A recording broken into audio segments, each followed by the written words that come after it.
Hi friends, welcome back to Swami's kitchen. நாம் அன்றைக்கி பார்க்க போகிற ரெசிபி ஹெல்த்தியான டேஸ்டியான கேரட் சாதம். நம்ம லஞ்சுக்கும் லஞ்சு பாக்ஸுக்கும் எடுத்துகிட்டு போகிறதுக்கும் ரொம்ப அருமையாக இருக்கும். சுலபமாக செய்திடலாம், குழந்தைகள் விரும்பி சாப்பிடுவாங்க. இதை எப்படி செய்திடலான்னு பார்த்துருவோம். இதுக்கு தேவையான பொருளெல்லாம் பார்த்துடலாம். நான் 2 பேர்த்துக்கு தேவையான அளவு சாதத்தை எடுத்து வச்சுருக்கேன். உப்பு போட்டு வடித்த சாதம் உதிரி உதிரியாக இருக்கணும். இப்போ 1/4 கிலோ கேரட்டை துருவி வச்சுருக்கேன். இப்போ அது ஒரு சைடில் இருக்கட்டும். இப்போ அடுப்பில் கடாய் வச்சு காஞ்சதும் 1.5 டேபிள் ஸ்பூன் எண்ணெய் விடுங்க.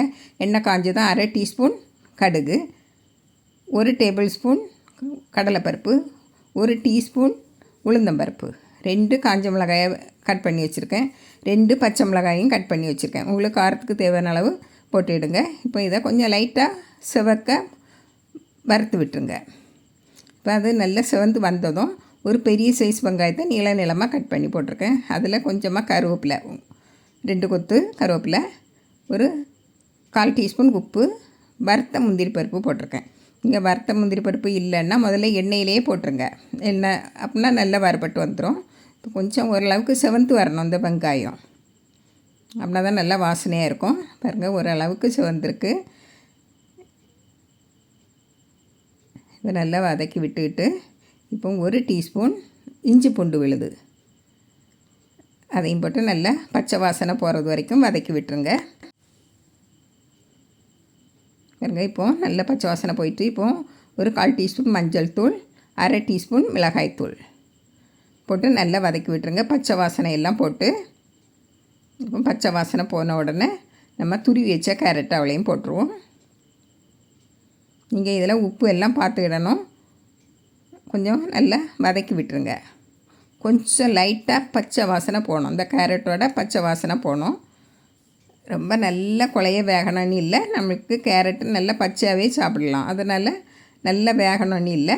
இந்த மசாலா எல்லாம் அந்த கேரட்டில் சேர்ந்து வரணும். வந்த உடனே நம்ம உதிரியாக வடித்து வச்சுருக்க சாதத்தை அதில் போட்டு நல்லா கிளறி விட்டுடலாம். உப்பு எல்லாமே பார்த்துருங்க. உப்பு பத்தலைன்னா கொஞ்சமாக தண்ணியில் கரைச்சி விட்டு தெளித்து விட்டுருங்க. பாருங்கள், இதெல்லாம் கரெக்டாக இருக்குது. நல்லா கலந்து விட்டுவிட்டு அடுப்பை ஆஃப் பண்ணிடுங்க. அடுப்பை ஆஃப் பண்ணிவிட்டு கொஞ்சமாக ஒரு 1/4 எலுமிச்சம்பழம் சாறில் விட்டுருங்க. உங்களுக்கு அப்படி எலுமிச்சம்பழம் சாறு விட வேண்டான்னா முதல்ல கொஞ்சம் ஒரு சின்ன தக்காளியில் 1/2 தக்காளி போட்டு வதக்கி விட்டுருங்க. நல்லா டேஸ்ட்டாக இருக்கும். பாருங்கள், இப்போது இதில் கொத்தமல்லி இலையை தூவி பரிமாறிடலாம்.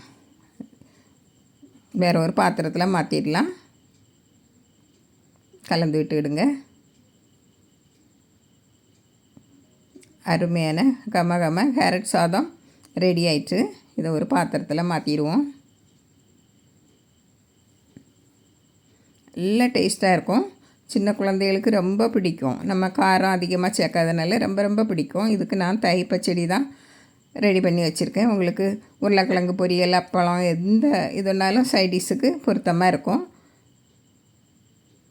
பிறகு ரொம்ப டேஸ்டியாக இருக்குது. இதே போல் நீங்களும் செய்து பாருங்கள். பிடிச்சிருந்தால் லைக் பண்ணுங்கள், ஷேர் பண்ணுங்கள், கமெண்ட்ஸ் பண்ணுங்கள், மறக்காமல் சப்ஸ்கிரைப் பண்ணுங்கள். தேங்க்யூ.